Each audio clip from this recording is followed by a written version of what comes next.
Hi, I'm Anticio Duke. Thank you for joining the fun. Today, we're talking about gamification. You all seem to really love some of the strategies and some of the tips discussed about it. So let's continue on.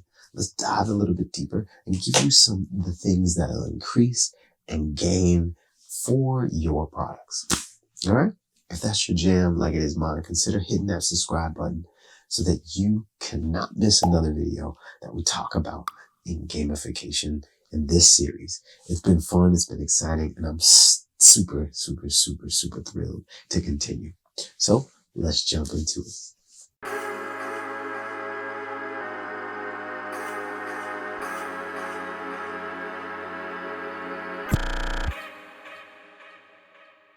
If you haven't checked out the other series of gamification topics, whether we're discussing rewards, environments, all of those things, I'll leave a link somewhere around here so you can have access and gain a little bit more knowledge ahead and learn a little bit more. That way it helps you kind of orient yourself around the topics that are being discussed and just a general understanding.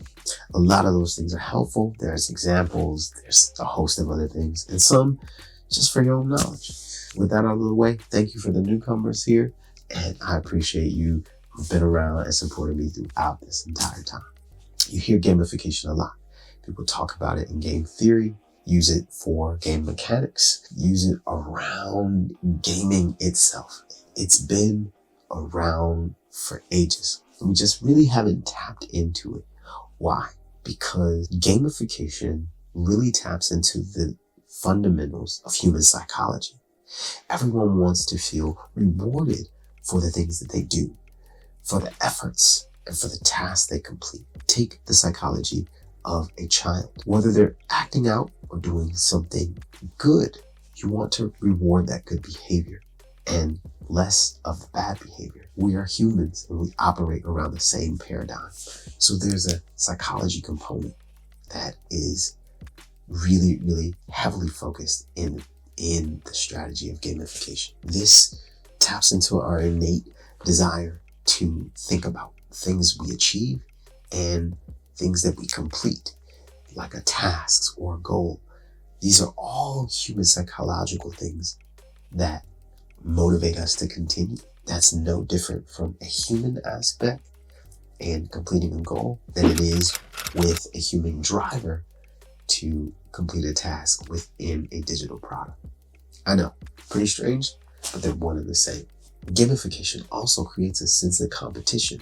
That's why you may see a lot of leaderboards, a lot of different things that are ranking, a lot of different strategies that show you how to maneuver within a system.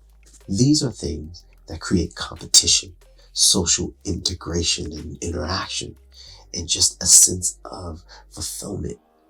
And that's what creates a little bit more of a tug and pull and excitement within the app. Here's an important tip. What you need to be doing is providing a clear set of goals. Users need to really understand and be very clear on the goals they need to achieve and complete in order to get rewarded for them. There's a release in our brains when we are happy. It's called dopamine. And it allows us to feel excited, to stay motivated, to really want what's next because of the happiness feeling. And if you can add those things and incorporate those things into your application, then kudos for you. You have a level of engagement that is second to none. And this will keep users engaged and on your application for longer periods of time.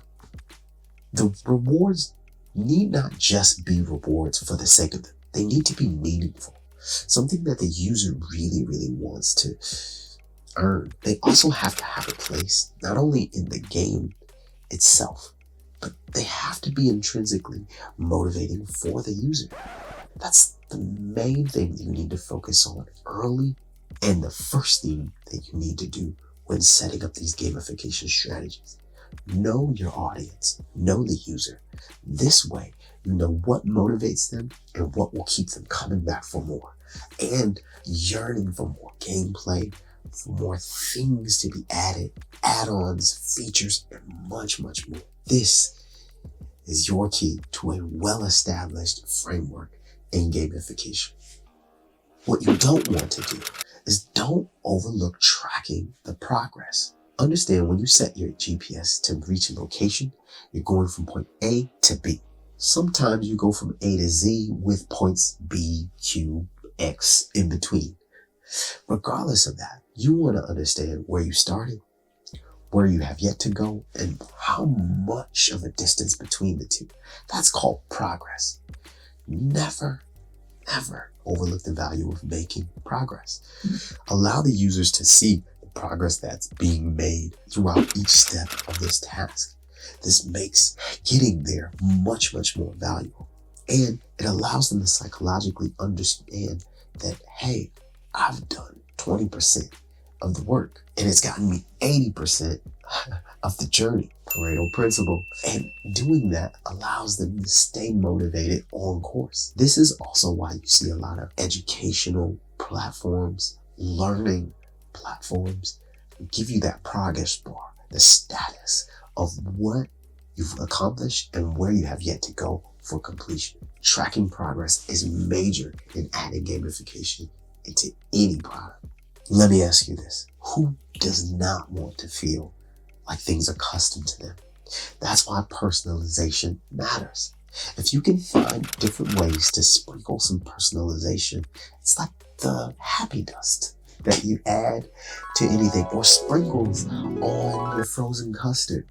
These are the little bits of enjoyment and delighters that allow users to feel really, really engaged and in touch with your app. Couple that in with constant and continuous feedback. Not annoying, not overdone, but consistent feedback that's informative and useful so that they can continue on their journey. These things allow users to gravitate and hold on to it, talk about it, share it, because it's informing them and they get excited about the journey. Now, the pro tip, and the last one I'll make for today, is you need to value your users who are staying motivated and engaged in your product. By doing so, make continuous feedback a part of your product.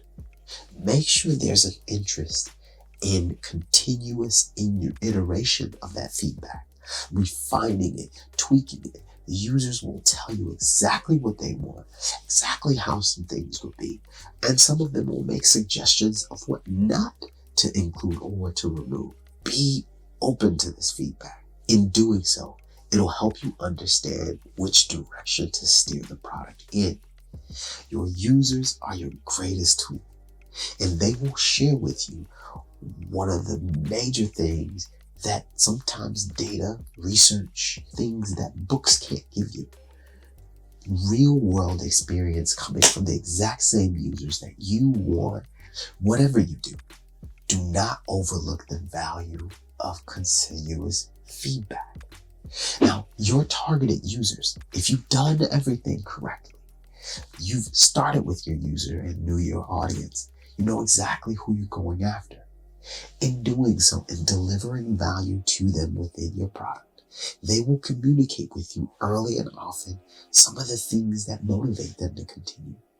They'll also inform you of some of the things that are less favorable. Be open to that.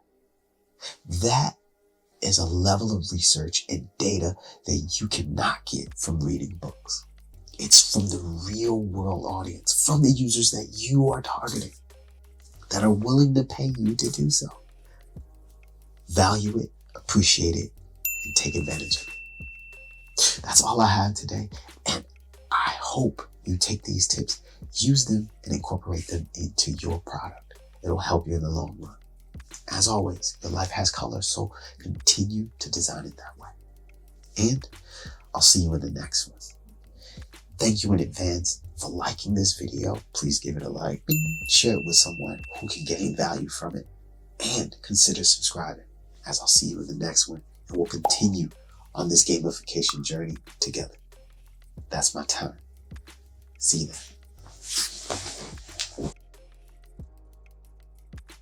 When you have that level of excitement, that level of motivation and happiness, that is a release of dopamine in our bodies that allows us to keep going because we're super happy.